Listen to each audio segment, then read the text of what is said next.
You've heard me say repetitively as we've read through the book of Isaiah, there's a phrase that keeps coming up in the New Living Translation. What sorrow?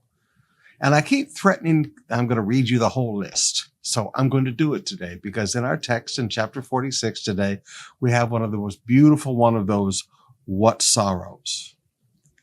Isaiah chapter 5 verse 8. What sorrow for you who buy up house after house and field after field until everyone is evicted and you live alone in the land. In other words, what sorrow for people who hoard everything, who just have to have everything. Chapter 5, verse 11. What sorrow for those who get up early in the morning looking for drink of alcohol and spend long evenings drinking wine to make themselves flaming drunk. What sorrow. You wonder why I teach people not to drink? There's a reason for it. There's sorrow there. Verse 18.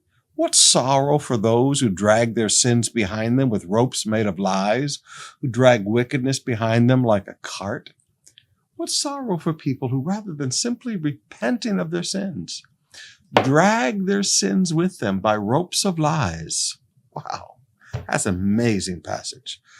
Chapter 5, verse 20 to 22. What sorrow for those who say evil is good and good is evil, that dark is light and light is dark, and bitter is sweet and sweet is bitter. What sorrow for people who change the definitions? Verse 21.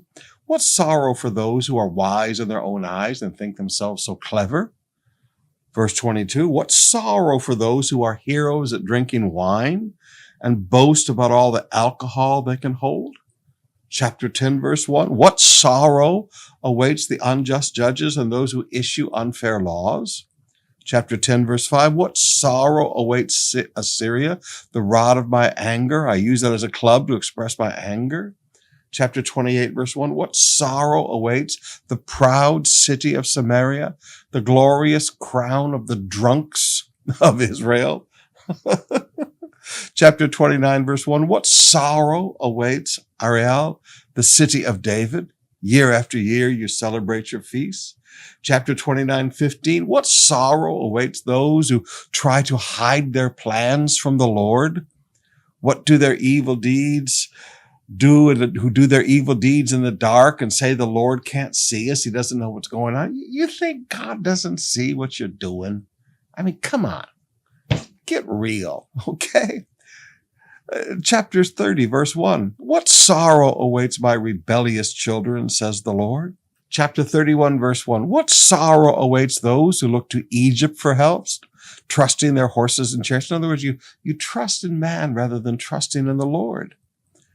Isaiah 33, verse 1. What sorrow awaits you, Assyrians, who have destroyed others but have never been destroyed yourselves? You betray others, but you have never been betrayed. When you're done destroying, you will be destroyed. When you're done betraying, you will be betrayed.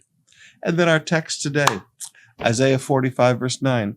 What sorrow awaits those who argue with their Creator? Does a clay pot argue with its maker? Does a clay dispute with the one who shapes it, saying, stop, you're doing it wrong? Does the pot exclaim, how clumsy can you be? What sorrow awaits those who argue with their Creator? Now, you should go back and make a little list of these verses and then highlight them and remember, these are things not to do. This is a way not to live if you want to have a happy life.